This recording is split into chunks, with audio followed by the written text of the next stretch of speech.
Does your opponent constantly attack you and force you to block until you've lost? What are you even supposed to do against all the buttons coming your way? All these attacks, grabs, lows. There's a constant bombardment of moves you may never even seen before. Let's start shutting them down right now.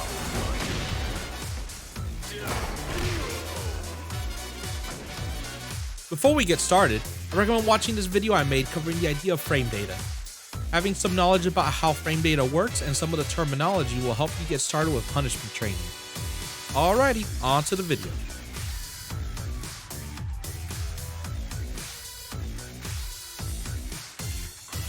In Tekken, just like many other fighting games, it's important to learn what a punish is and how to do it. A punish is an attack or action that you perform in response to your opponent's recovery after an action or attack they've done. Most punishment will be done by blocking an attack and then using an attack that's fast enough to hit your opponent before they can block. But as you get into more advanced forms of punishment, you'll have to crouch to evade highs or sidestep to cause them to miss. In general, attacking your opponent during their recovery of a move or action would be considered a punish. We now have an idea on what a punish is. How do we find out what's even used for punishing them?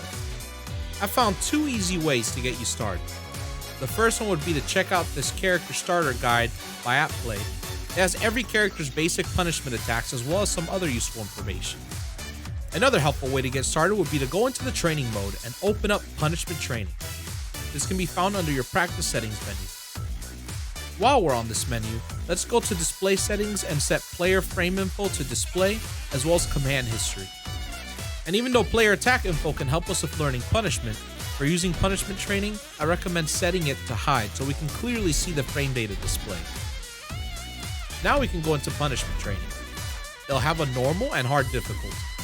I suggest starting with normal as it will show you the inputs for your punishment before you block an attack. If you're just getting started with learning the game, or even if you're unfamiliar with some of the characters in the game, I recommend you try to do this punishment training once a day for at least 10 to 15 minutes. Slowly go through the roster one character a day to learn some of their punishable moves. Doctor's orders.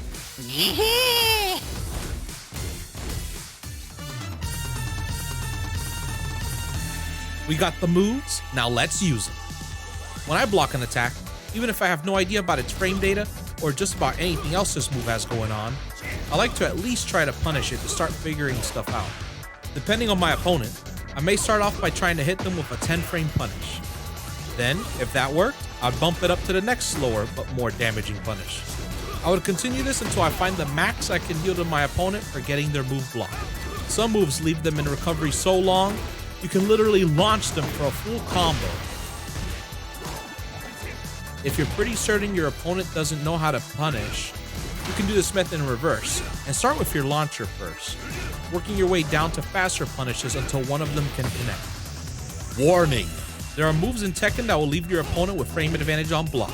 If you try to press a 10 frame punish after blocking and you get counter hit, there's a chance that move is plus on block. Scenarios like these are called frame traps. My final advice for getting started with punishing is to watch your replays. Tekken 8 has a neat feature called My Replays and Tips. On here, matches you play are saved and you can watch them while gaining feedback from the game. It'll provide you with recommended punishment techniques for moves you may have blocked and not punished. You can play a demo of what the punish looks like and even hop in to train it during the replay. I find this feature super useful, especially in situations where I don't know much about a certain character. Be sure to watch your replays to speed up your growth. I can't recommend it enough. It's what I find myself using the most these days.